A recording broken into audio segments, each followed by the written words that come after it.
Pertanyaan selanjutnya dari Bapak Loyen Nahabial. Pertanyaannya 1 Korintus pasal 7 ayat yang ke-19 mengenai kata bersunat. Tolong dijelaskan. Silakan Pak Pendeta. Kita bacakan ayatnya Pak Pendeta ya. 1 Korintus 7 ayatnya yang ke-19. Demikian bunyinya Pendeta. Sebab bersunat atau tidak bersunat tidak penting. Yang penting ialah mentaati hukum-hukum Allah. Demikian Pendeta. Ya, terima kasih. Di zaman jemaat yang mula-mula, karena ada banyak orang Kristen yang berasal dari golongan orang-orang Yahudi, setelah mereka menjadi Kristen, mereka memaksakan juga sunat sebagai suatu kewajiban, khususnya bagi orang-orang non-Yahudi yang mau menjadi Kristen. Mereka memaksakan sunat sebagai suatu tanda. Dan memang sunat itu diperintahkan oleh Allah kepada Abraham, lalu kemudian kepada orang-orang Israel. Tetapi apakah itu masih Allah perintahkan sebagai tanda bahwa seseorang itu adalah merupakan umat Allah kalau ia disunat, atau bukan umat Allah kalau ia tidak disunat?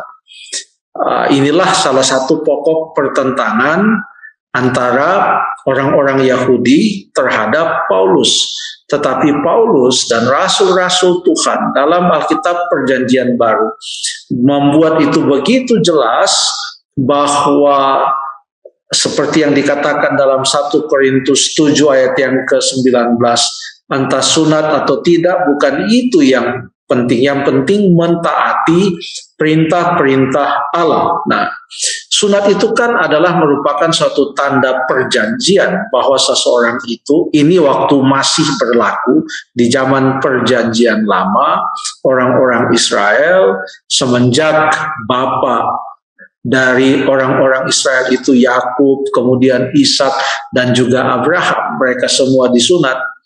Itu adalah merupakan tanda perjanjian bahwa mereka itu adalah merupakan umat-umat Allah. Tetapi apakah sekarang menurut Alkitab sunat masih merupakan tanda perjanjian? Coba kita buka Alkitab kita dalam Kolose pasal yang kedua. Efesus, Filipi, Kolose pasal yang kedua. Saya mau kita baca ayat yang ke-11 dan ayat yang ke-12. Kalau boleh Stephen atau Andrew tolong bacakan kedua ayat. Kolose 2 ayat 11 dan ayat yang ke-12. Baik Pendeta, Kolose 2 ayat 11 dan 12. Ayat 11. Dalam Dia kamu telah disunat, bukan dengan sunat yang dilakukan oleh manusia, tetapi dengan sunat Kristus yang terdiri dari penanggalan akan tubuh yang berdosa, karena dengan Dia kamu dikuburkan dalam baptisan, dan di dalam Dia kamu turut dibangkitkan juga oleh kepercayaanmu kepada kerja kuasa Allah yang telah membangkitkan Dia dari orang mati. Demikian Pendeta. Terima kasih. Ayat 11 berbicara tentang sunat yang dilakukan oleh manusia. Tetapi sekarang sunat itu dalam ayat yang ke-11 dikatakan, karena dengan Dia kamu dikuburkan dalam baptisan dan di dalam Dia kamu turut dibangkitkan juga oleh kepercayaanmu kepada kerja kuasa Allah. Jadi orang-orang yang mau menjadi orang Kristen pada zaman Perjanjian Baru, waktu mereka mau mengikut Kristus, mereka tidak diperintahkan untuk disunat, tetapi mereka diperintahkan untuk dibaptiskan. Mereka diperintahkan untuk dibaptiskan. Jadi baptisan itu adalah merupakan suatu tanda atau suatu upacara yang melambangkan seseorang mau mengikat perjanjian dengan Tuhan.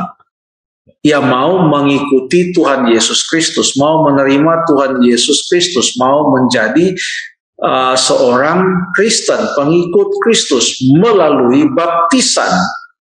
Dan itulah yang diperintahkan oleh Tuhan Yesus dalam amanat agung tersebut. Ya, karena itu pergilah, jadikanlah segala bangsa muridku, baptiskanlah mereka dalam nama Bapa, Anak, dan Roh Kudus. Jadi yang diperintahkan di sana adalah dibaptiskan, bukan disunat. Waktu hari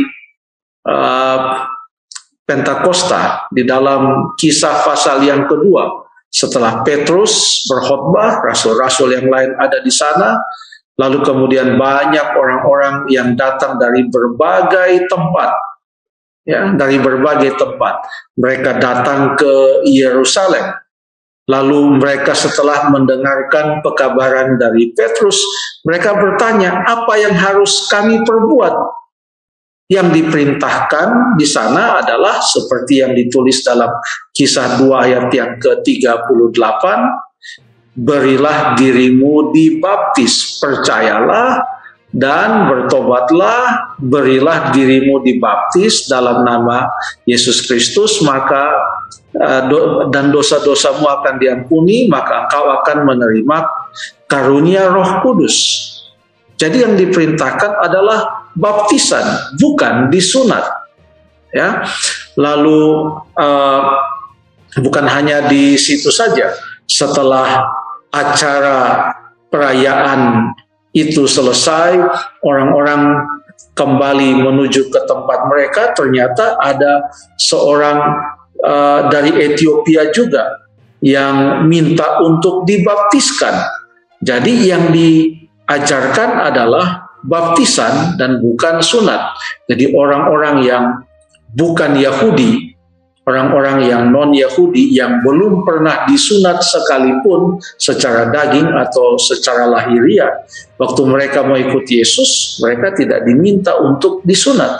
Tapi waktu mereka mau ikut Yesus, yang diminta dari mereka sebagai tanda perjanjian mereka dengan Kristus, mereka menyatakan diri mengikut Yesus, maka mereka dianjurkan dan diminta untuk dibaptiskan. Terima kasih.